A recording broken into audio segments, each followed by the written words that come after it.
So as a kid, being that go-to person for my mother, trying to help her, feeling bad for her, I took that into my adulthood, in my adult life, trying to rescue and save people when I needed rescuing and I needed saving. I'm trying to heal somebody else and I needed healing. So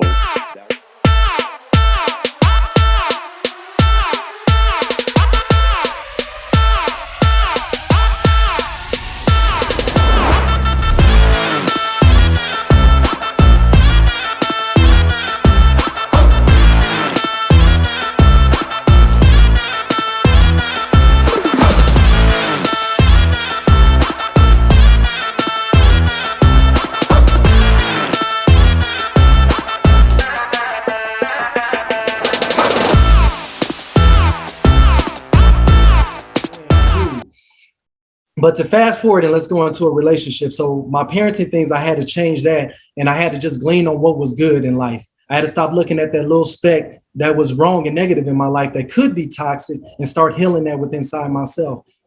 Because so often I was looking for outside sources when I really just needed healing internally. So I was thankful for God doing that. I was thankful for my grandma always not letting me go outside unless I went to church, because at least let me found love, because that's the first place I like. Besides my grandmother, she was the physical aspect of love. Church gave me love, but my connection with God, not the people, because of course we see the things that Mark is seeing in church, because people are broken oftentimes. They're in a hospital trying to get healed, so you can't focus on that. It's your personal relationship. And so when fast forward, I had kids and stuff and I got divorced, I started realizing inside myself, I needed to heal me, because I needed to start dating myself to find the things that I really wanted in life. Right? Because I wanted to make sure that not only did I not be toxic to my children and I did not want them to feel the way I felt, I also wanted to make sure that my relationships was healthy, that I had with friends and stuff. And mention of which, Mark is probably I say by far, probably one of my longest friends, because like either my other ones that I know, I don't even communicate, dead or in jail. So Marcus, since like 2001, when we was meeting at Cactus Park outside balling. Yeah, it's 2001, like right after the Diamondbacks won the series. That's the only way I remember it. And I moved out here. He was like the first person I moved when I moved out here. And certain people you connect with and you stay with when it's genuine and it's pure and there's no hidden agenda behind the scenes, you know what I'm saying? And that's why I'm truly thankful. And then Shannon's another one I met as well while I've been out here. And what I've realized in my relationship is the ones that are healthy stick and stay, and the ones that don't, either I'll cut or they'll fall off, because I never really have to cut them. Sometimes I do, but other times, if you just keep growing in yourself internally, they'll just fall off. You know what I'm saying? Naturally. And then I started realizing with the relationships, if it's family, if it's a romantic interest, when I started healing and working on myself, I attracted things that I wanted in life and ultimately started removing the generational curse. And I'll say this last thing. I was talking to a song the other day, and I said, man, so oftentimes we're trying to look back at the generation before us or even have a conversation with the generation before. I said, we got to let that one go. I said, it starts with us and it's going to move down. We're going to just make sure we heal our kids. I said, it's on us. And I said, we're the generation that's going to really ultimately cut all generational ties that we had in bondage and heal the next generation of the leaders, which is going to be our children. And I'm ultimately excited about that, about what's going on. That's imperative, man. Like, you got to look at it like this. I'll be real transparent with y'all. I had a conversation this morning, actually.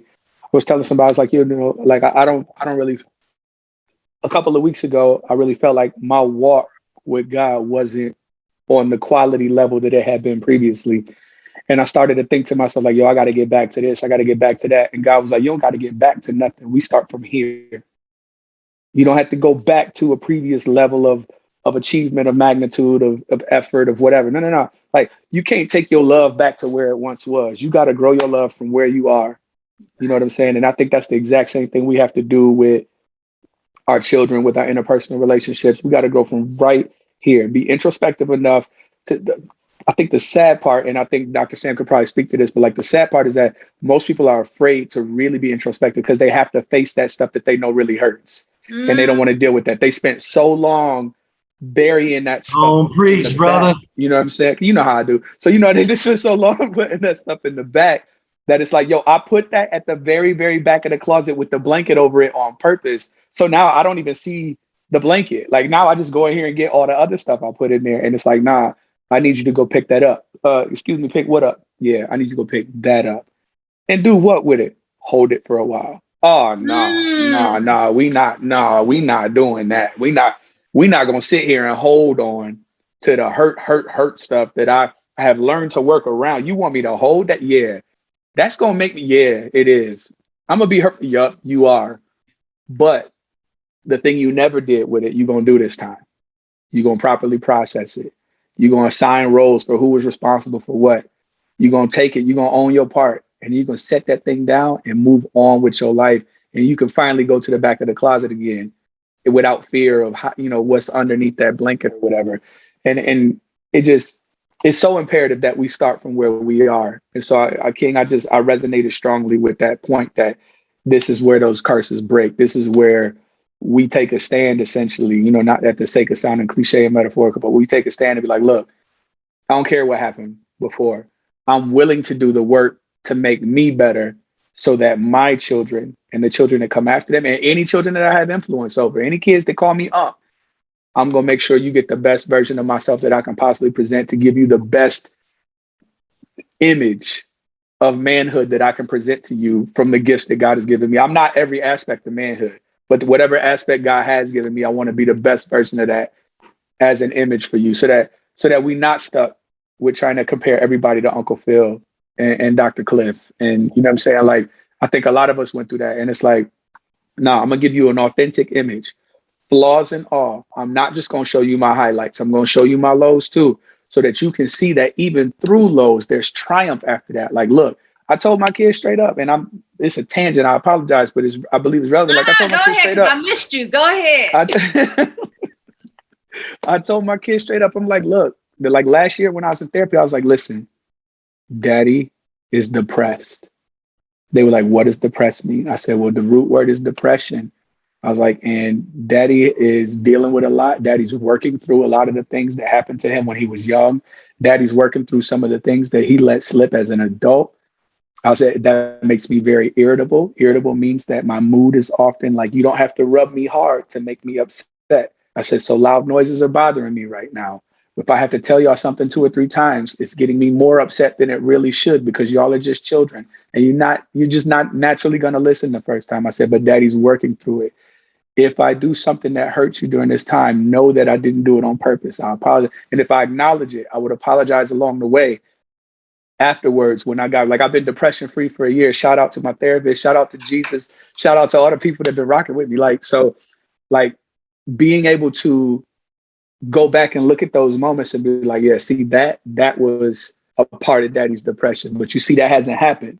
You see now Daddy's walking lighter. You see now Daddy's walking free. You see now Daddy's responses are different. And so they get to see the aftermath. So this is like Dr. Sam was saying, this is the what she said, like the failure after the happily ever after and the triumph after that, again, like the story that they don't get to show.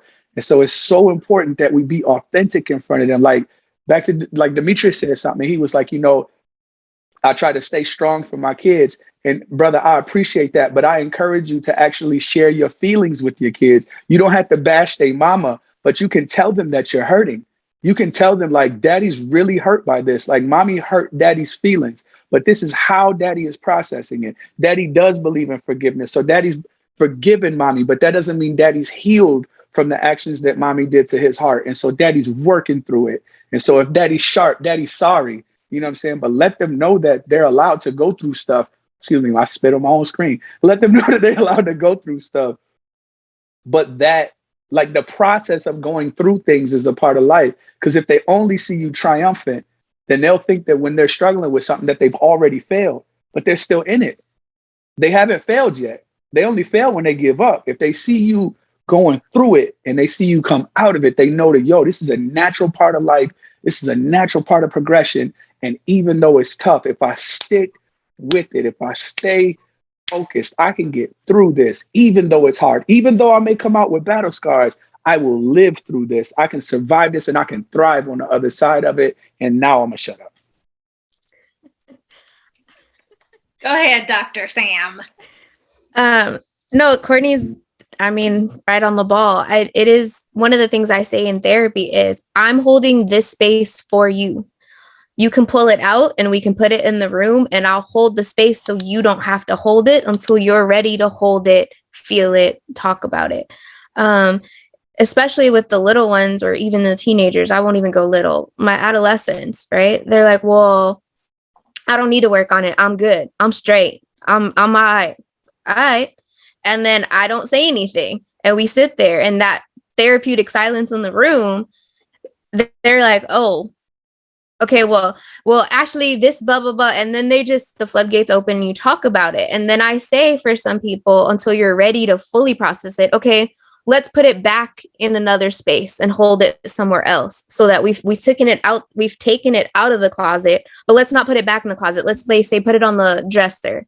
So that way it's still there. So we can still touch it, hold it, talk about it when we need to. Right. I think there was another point you had that I'm missing right now, but I might go back to it. Because I don't remember.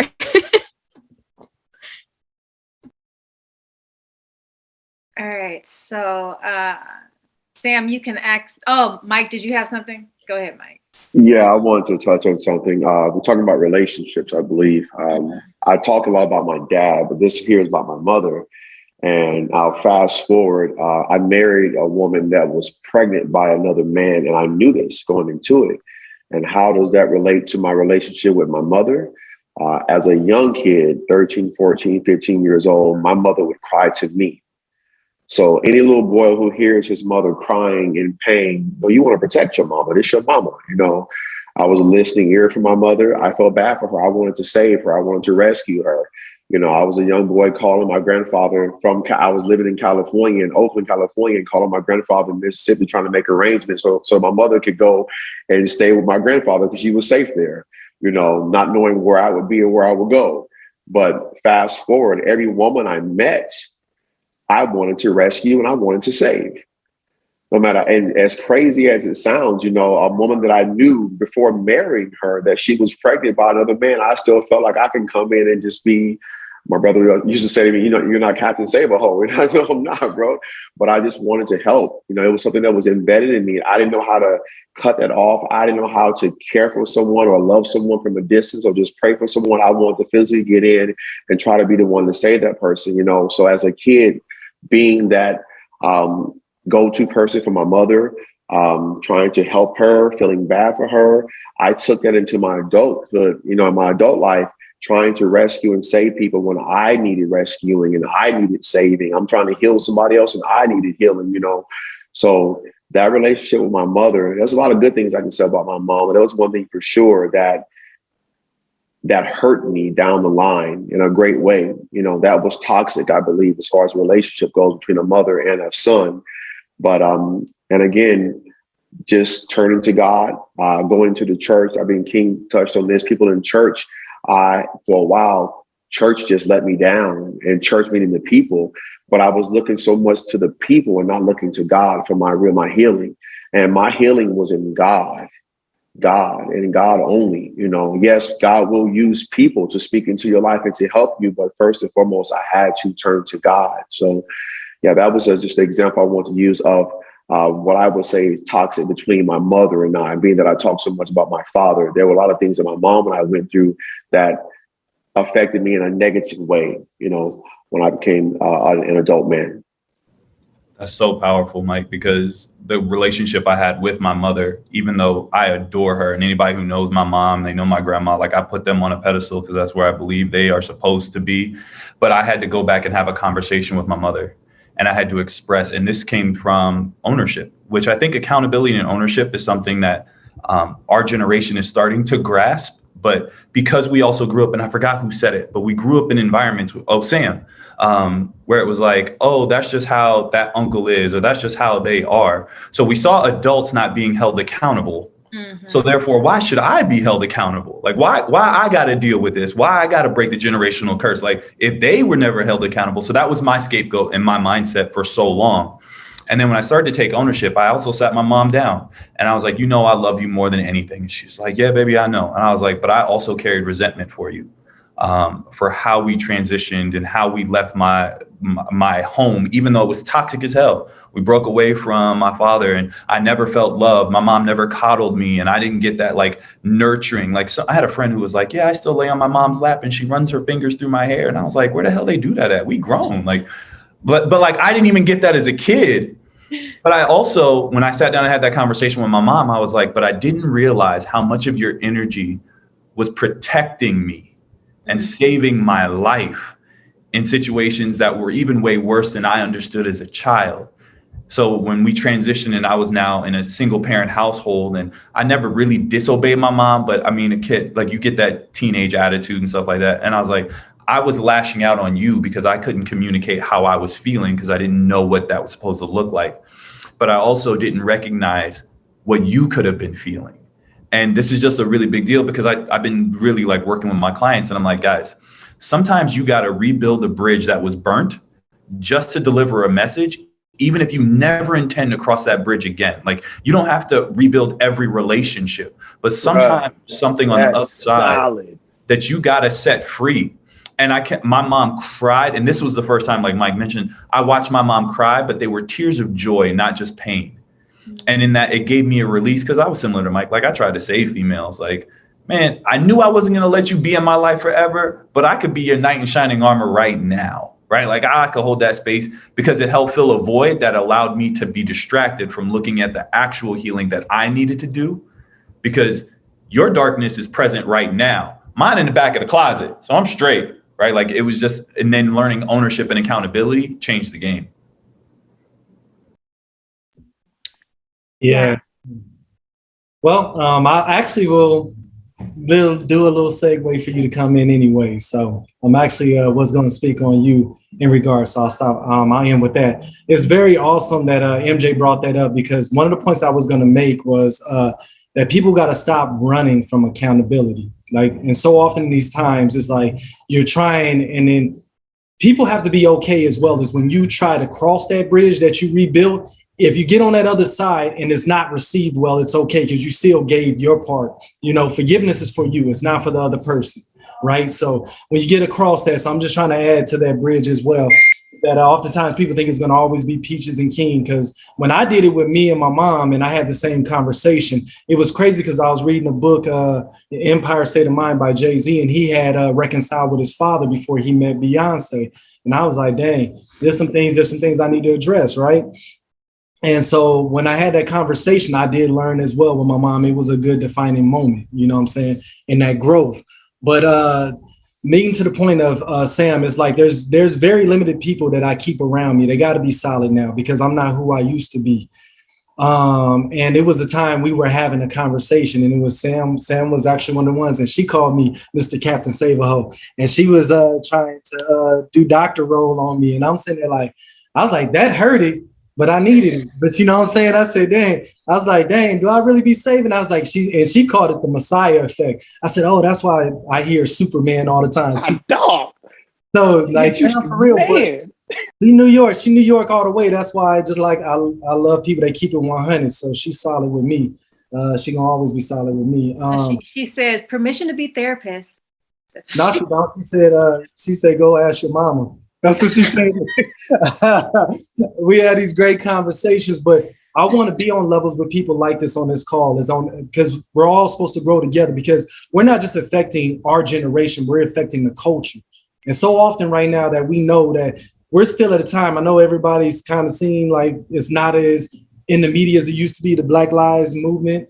It's still happening. Stuff still happens. It's still like, I feel your life may be on the line, but you still got to find a way to have a voice, right? You can't be just shut up right there, be seen and not heard, even if it's a police officer. Because me and MJ is two people that I know. We don't like to be called boys.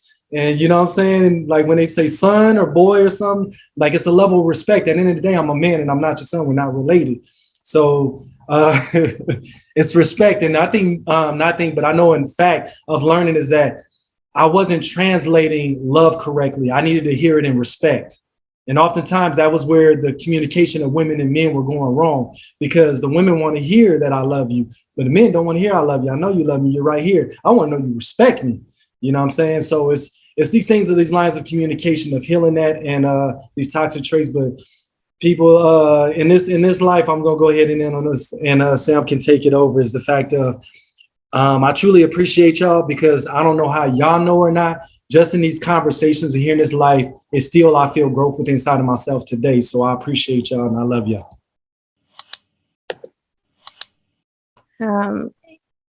Thank you for that segue.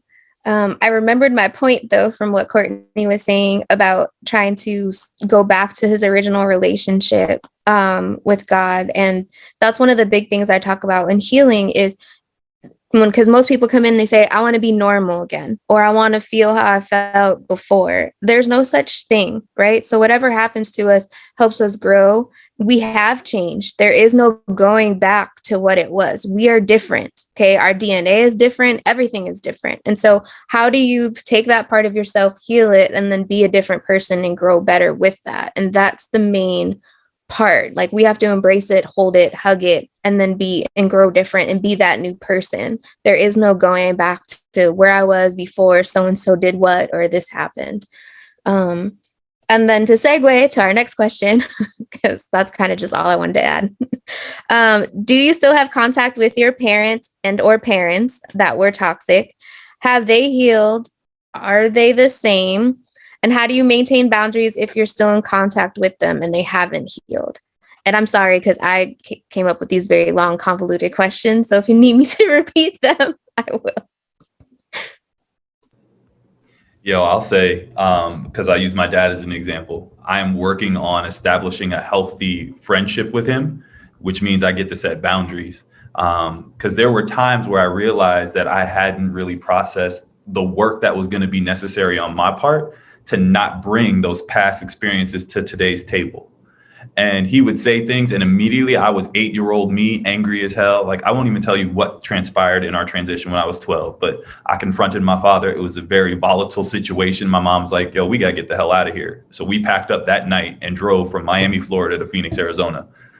But there's times where he'll call me, I know, because he's still in Miami, 3-hour time difference. If he calls me after 9 p.m. Arizona time, I know he tipsy and I don't answer the phone. And I'll call him the next day and be like, hey, you can't talk to me, because I will fly back to Miami and correct you. Like, I'm grown now. Like, we can have a real.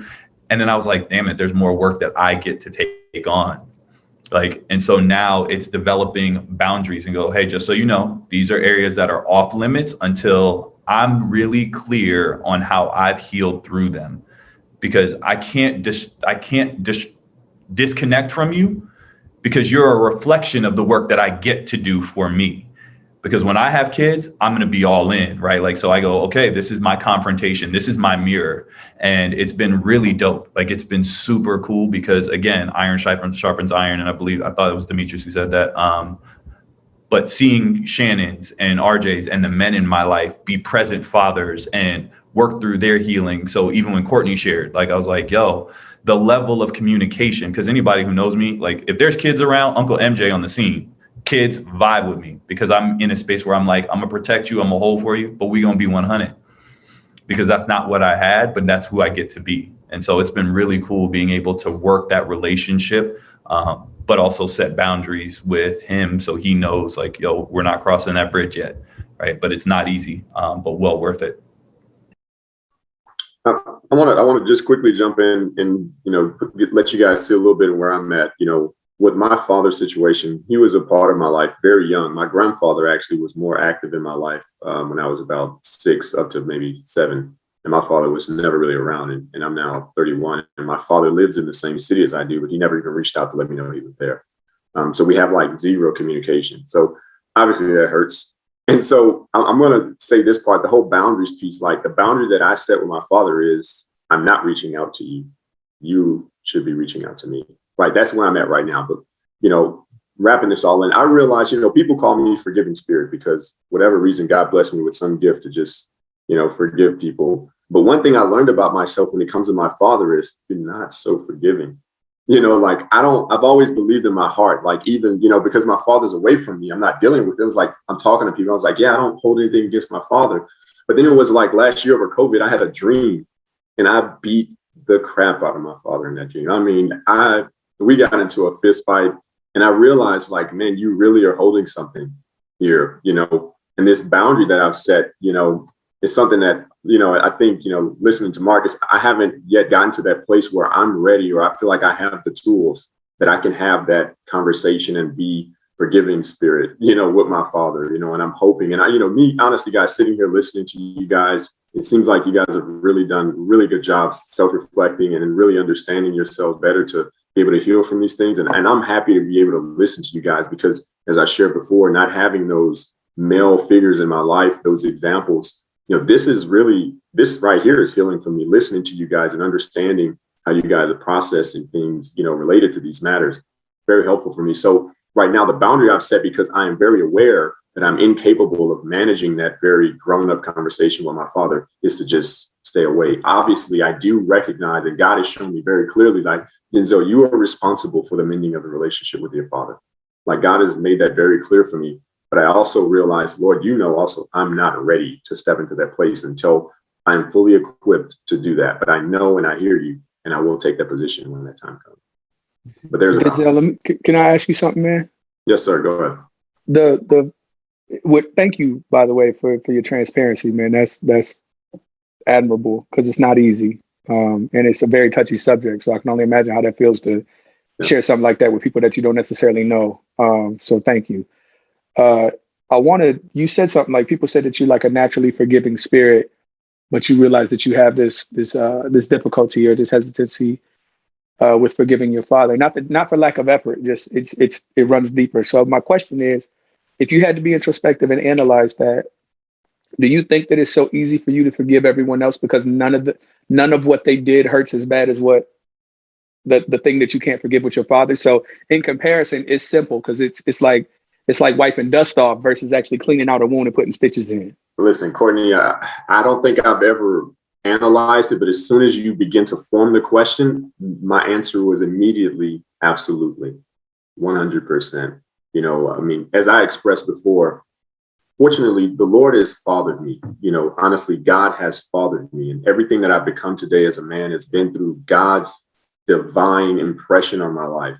Right. And so I have a lot of things together, but there are a lot of things that are like deeply rooted in this one area of my life when it comes to this man who is a part of me being here that are just not together. And so when you ask that question, I know that is a big part of it, and so I'm thankful that you asked that question. So I'm going to be able to process this a little bit differently as I move forward with that. There's a lot to come from this, a lot, a whole bunch. Can I jump in for a second? My brother Denzel, I probably closer to him than I've known him just a little bit over a year now. But you said the Lord fathered you, and without you saying, I'm going to say it for you. God has done a great job at fathering you, being that your father wasn't in your life. This man has an awesome heart for loving people, caring for people, just being there for people. And the word attack came to mind. I'm reading The Power of one of Miles Monroe's books about purpose. But the word attack came to mind. And I thought about the things that the enemy used to attack me, being one of those things was my father, to attack me. And with the help of God, of course, healing my heart and helping me through that, now I can go back and attack that very thing that the enemy used to attack me. So when I see my brothers going through, and by the way, like Courtney said, for Denzel, man, just for any man for that matter, to share very transparently and openly about how that made you feel, about your struggle with it. There are not enough men today that are saying those words. I believe it's freedom. You're releasing, you're talking, you're letting these things out, and then allowing, the Lord to speak through other men, other women.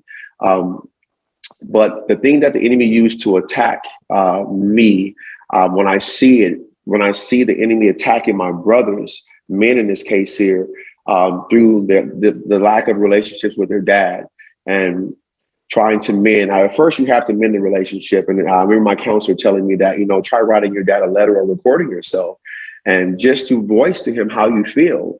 And you'd be surprised that today you don't really have to physically write a letter. You can do an audio message and send it to him, but still a man will not do that because he's not ready to do it, and which is totally understandable. But I believe, and no, we feel like it's not our responsibility to do it. No, but like King said earlier, forgiveness is not for that individual. It's for you. it doesn't exonerate your dad from what he's done wrong in life, because God is still going to have his way with him. He can ignore all he wants to, but at some point in time, he's going to be faced with what he's done and what he has done and what he did not do in your life, but just first trying to just get out to your father, what you did to me, how you hurt me, and that was very, very, very tough. Even today, I have a relationship with my dad, but it's hard to say to him, I love you. And I still say it, but the enemy always tells me not to say it. But when the enemy tells me to do something, I have to do the opposite. So I tell him that I love him, and we talk. I think Marcus said earlier, the time for him to be my father is past. We can have a friendship now. And it's by the grace of God that man and I talk today, So for any man who is struggling, like I said, I applaud every single man on this screen right now, just to be able to, whether your father was in your life or not, Courtney, you saying that you went to counseling just, a year ago or so, and